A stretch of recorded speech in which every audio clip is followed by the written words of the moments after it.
Hey, we're back, everybody, on Talking Sports. I think things have Calm down. we've regained our sanity. Well, maybe not that, but the other big story on Talking Sports always, you know, that guy on Twitter a few weeks ago said, Talking Sports is nothing but a fourth-rate betting show. Well, we're at least second-rate. Come on, man. But betting is a big part of what we do because we're the only show in town. this is the fan show. Yes. And what a hypocrite. I guarantee you that guy's got action everywhere on the weekends. Yeah. So anyway, we're going to talk about football betting a little bit here. Love and talk about some of the early Vegas lines that are out on the first week and some of the other big games of the year. But before that, I always like to start off, we had this discussion last year, and I want to get your thoughts on it again. To me, the very best scenario is for betting football is to find a team that's playing at home that is getting points. Yes. I like the home underdog Yes. in almost every circumstance. Yes. What are your feelings on that? Yeah, the home dogs are good, especially early in the seasons. The game will be closer, unless it's Alabama Duke, than normally later on in the season. So home dogs early on when teams are still adjusting, still getting used to the new personnel, because these teams overturn every year in college, Kip. New team on the field every year. So it'll take a week or two to adjust. Those are the time to jump them home dogs. Outstanding evaluation. And I also look at, and we talked about this last year too a little bit, but let's bring it back up again. I like to look at the two primary units of each team, the offense and defense. How does Team A's offense match up against Team D's defense and vice versa?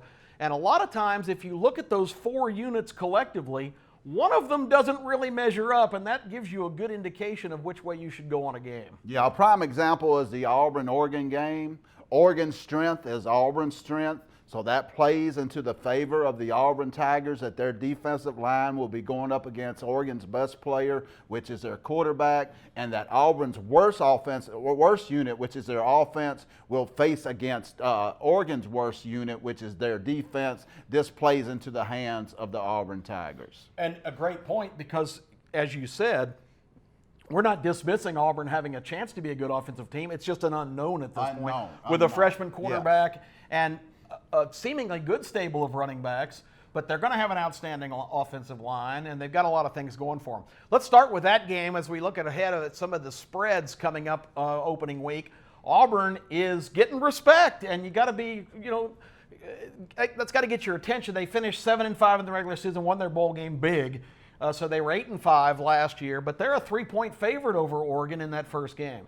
Yeah, and I'm leaning. We'll give got David Legend right now working 24 hours a day, 7 days a week in the Legend Bat Cave. We're breaking all these games down. He called me last night at 2 o'clock in the morning, thought he was hallucinating, said that he's leaning towards Auburn, but I think he's on to something here. Okay. I'll tell you, another game I love on this list is the fact that LSU -1 at Texas. Mark it up, ladies and gentlemen. Blow the bugle. This is already a playoff game this early in the season. This is what makes college football great, kid. That's week 2 in Austin, so that's a great intersectional game to look forward to. All right, Alabama, 32.5 is the early line against the Duke Blue Devils. Wow, that's a big number. Yeah, and here's the problem with this 32.5. It's not a game that I would bet, and I'll tell you why. It'll be 28-0 at halftime. Tua will be sitting in the locker room. Mac Jones will be up under center, and every second and third string player at the University of Alabama will be on the field, including the water boy and a couple of cheerleaders in the second half. So I wouldn't mess with this game because Alabama will back the gas off to save the players. Most of our players will only have to play a half in most of this cream puff schedule season that we have, Kip. Kind of find it intriguing because you're so used to seeing just gigantic Alabama lines. In week 3, when they visit South Carolina, a team they don't usually see up in Columbia, Alabama early listed as just a 16.5-point favorite. Yeah, my favorite line last year, ladies and gentlemen, I'm going to spit it out again. Get your water bill paid, get your power bill paid. This is where you send that woman to Vegas, you pay that alimony, you get out of the country if you need to. So go on and take this 16.5 on the Vegas line now because it's available. Come game time, this will be about a 23.5 line, Kip. Wow, that's going to be interesting to see. Another one caught my attention. With all this Notre Dame hype, they come to Athens, Georgia for the first time ever in week 4.